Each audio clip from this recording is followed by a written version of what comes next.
श्रियकान्ताय कल्याणनिधये निधयेऽर्तिनाम् श्रीवेङ्कटनिवासाय श्रीनिवासाय मङ्गलम् लक्ष्मी सविभ्रमालोकसुभ्रूविभ्रमचक्षुषे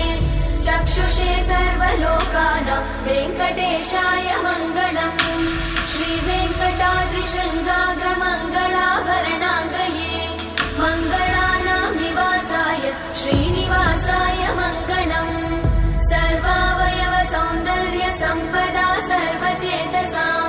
सदा सम्मोहनायास्तु वेङ्कटेशाय मङ्गलम् नित्याय निरवध्याय सत्यानन्दचिदात्मने सर्वान्तरात्मने श्रीमद् वेङ्कटेशाय मङ्गलम् स्वतः सर्वविदे सर्वशक्तये सर्वशेषिने सुलभाय सुशीलाय वेङ्कटेशाय मङ्गलम्।